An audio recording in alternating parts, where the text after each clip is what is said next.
Bom, vamos falar um pouquinho sobre equações governantes. Tá? Rapidamente eu vou falar das equações. Não é um curso de fenômenos de transporte, tá bom? Então eu preciso assumir, né? Não tenho como ser diferente, de assumir que vocês já conhecem essas equações, tá? E que eu vou dar uma pincelada só aqui a esse respeito, tá? Eu só vou apresentar as equações na forma que já são utilizadas, tá? Não vai ter nenhum tipo de dedução das mesmas, tá? Eu simplesmente vou apresentar os modelos.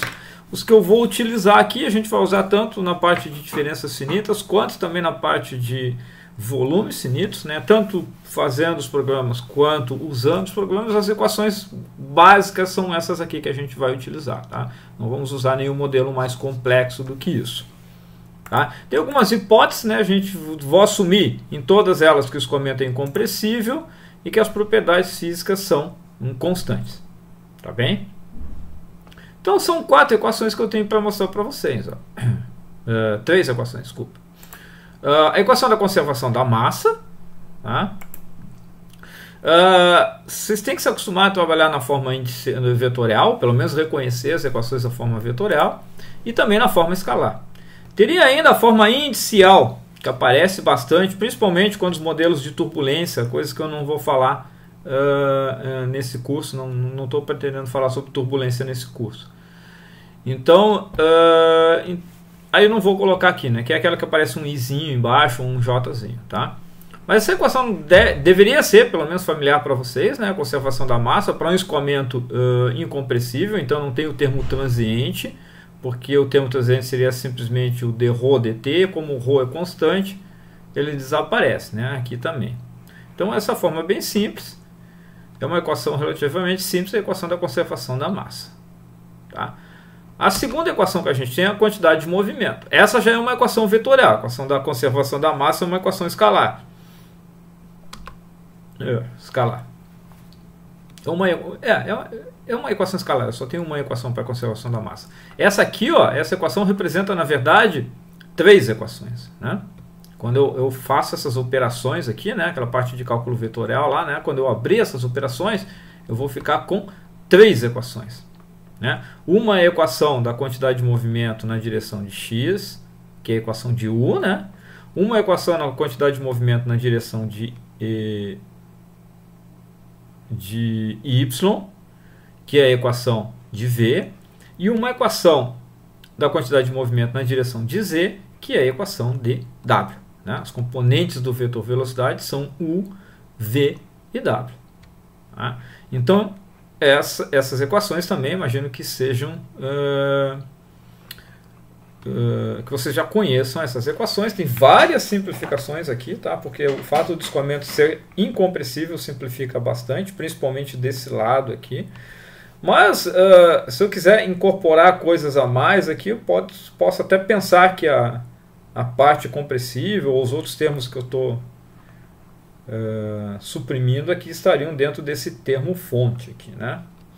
Então, se eu quisesse modificar esse modelo para um modelo compressível, bastaria modificar esse SU aqui, né? Esse SU é uma expressão aqui, e que se o escoamento é incompressível, isso aqui vai ser o termo de gravidade, só se ele existir, né? Se ele for compressível, aí ele vai ter outros termos aqui. Mas essas são as equações que a gente vai trabalhar. É importante saber a equação, é importante saber os modelos, tá, gente? Isso talvez seja a base para que uma solução seja bem sucedida. Não basta só mandar o software fazer, tu tem que saber o que você está fazendo. Tá? Tem que saber qual é o modelo para poder entender qual é o resultado que ele vai te dar. E a conservação da energia, tá? Também na forma vetorial, né? Aqui vocês viram isso lá em cálculo vetorial, a derivada material, que ela abre um termo transiente e um termo advectivo aqui. Muito parecido com a outra também, com as outras 2 equações, né? E também imagino que essa parte aqui não seja, que essa equação não seja novidade para vocês, né? Então essas são as equações. Notem que vou compilar todas elas em um único slide aqui, ó.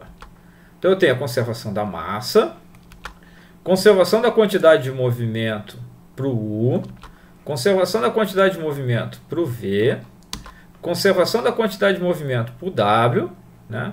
Os três componentes da velocidade, e conservação da energia. Notem que essas equações são muito parecidas. Olha lá, eu tenho U, V e W, são as minhas incógnitas, né? E T também é uma das minhas incógnitas. Tá? Notem que, ó, na primeira equação, ó, eu destaquei ali o U, ó, na primeira equação. Ó, na segunda eu vou destacar o V. E na terceira, o W. E na quarta, o T. Notem que não muda nada nas equações. Ó. Só muda essa letrinha aqui. Ó, que na primeira é U, na segunda é V, na terceira é W e na quarta é T. Por que eu estou ressaltando isso? Estou ressaltando porque isso é importante, principalmente na parte de implementação disso, né? Quando se pensa em implementar, em fazer o código, reconhecer essa similaridade, porque o mesmo código serve para as três equações, para as quatro, na verdade para as quatro equações, como eu vou mostrar agora. Então essa é uma forma clássica.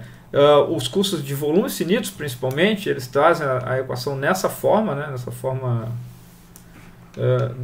de uma forma geral, na verdade, né? Então os cursos de volumes finitos, eles trabalham com uma equação na forma geral aqui e fazem toda a aplicação do método para esse φ aqui, que ele pode representar U, V, W ou T.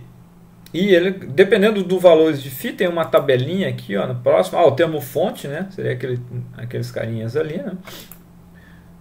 Dependendo do valor de φ, tu vai ter diferentes equações. Ó. Quando o φ é 1 e o gama é 0, né? Na verdade é uma combinação do φ e dessa propriedade aqui, gama, né?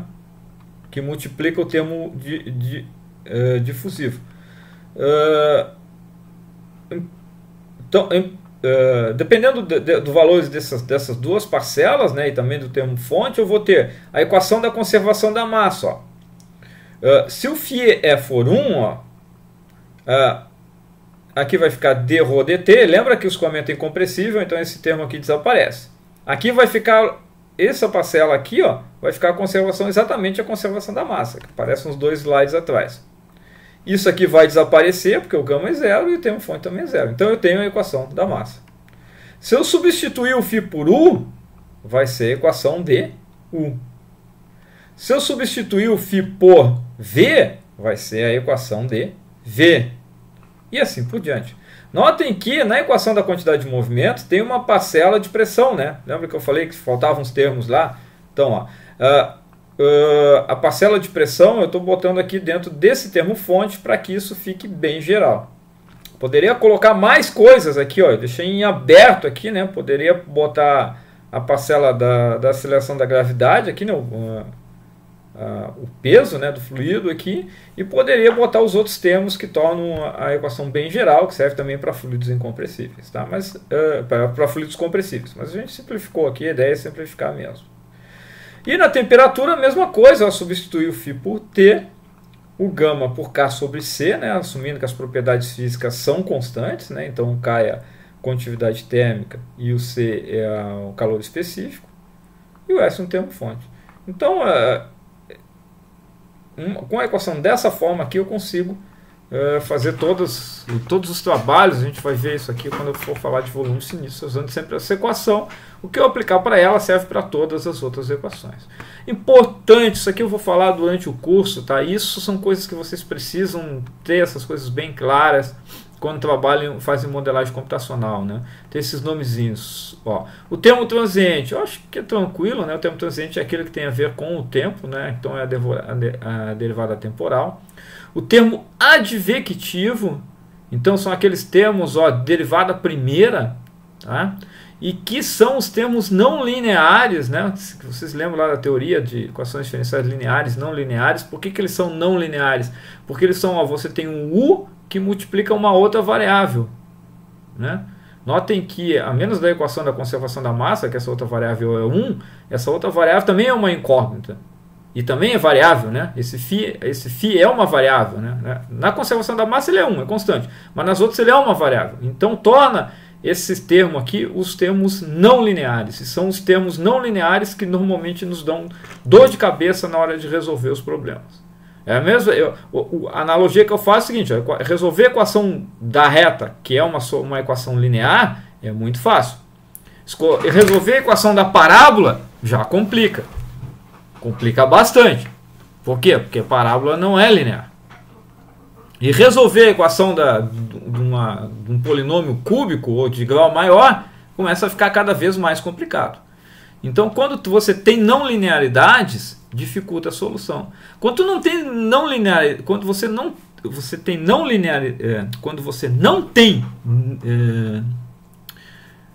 linearidades, tu tem uma solução única para o teu problema. Quando tem não linearidades, você tem múltiplas soluções. A parábola tem duas soluções, duas raízes, enquanto que a reta só tem uma raiz. Mas quando isso vai para equações diferenciais, isso complica muito a situação, né? Claro, eu consigo fechar o problema com as condições de contorno, mas dificulta bastante a solução numérica. Esses termos, quando esses termos advectivos são importantes, são significativos na minha solução, normalmente eu tenho problemas de convergência. O outro lado são os termos difusivos, né, que são lineares, então eles complicam menos a minha vida. E o termo final aqui, o termo fonte. Fisicamente, qual é a diferença desses dois? O termo difusivo é o termo clássico de condução de calor. Então é aquela em que a informação, pensa na energia, né, no calor, ele se propaga em todas as direções. Se eu pegar a xícara de café e colocar ela em cima da mesa, aí eu vou sentir aquele calor se propagando na minha mesa ali em todas as direções, ao mesmo tempo, e de forma homogênea, se a mesa for de material homogêneo, né? Em todas as direções. Tá? Isso é uma característica de problemas difusivos, a gente chama isso de problemas elípticos, né? A informação se propaga em todas as direções. Os problemas advectivos são aqueles em que a informação se propaga junto com o escoamento. Então, tu precisa ter movimento para que essa informação, a informação, eu falo, pode ser energia, pode ser a quantidade de movimento, uma partícula fluida que está se movimentando. Então, tu precisa que essa informação vai se propagar com o escoamento. Então, se não tiver escoamento, não vai ter advecção. Não vai ter esse fenômeno da advecção. Porque o exemplo que eu costumo falar, imagina um riachozinho, né, e tu larga um barquinho. O barquinho vai se movimentar, né, essa minha partícula fluida, ou essa informação, né, da onde está o barquinho, ou do próprio barquinho, né, o que o barquinho leva consigo, ela vai se transportar na direção que o fluido está escoando. Não vai ir na direção contrária ao escoamento. Só se o barquinho tiver uma propulsão, mas não é o caso, né? Então ele vai se transportar junto com o fluido. Se eu botar algo quente a montante, né, tem um escoamento que está indo da esquerda para a direita. Se eu botar a minha xícara quente bem na esquerda desse meu escoamento, o calor dessa xícara que vai passar para o fluido vai se transportar junto com o fluido, né, para a direita. Isso é advecção. Tá? Então tem que ter uma ideia do que são esses fenômenos, tá? Porque eu vou falar dessas coisas, e essas coisas são bastante importantes. Tá?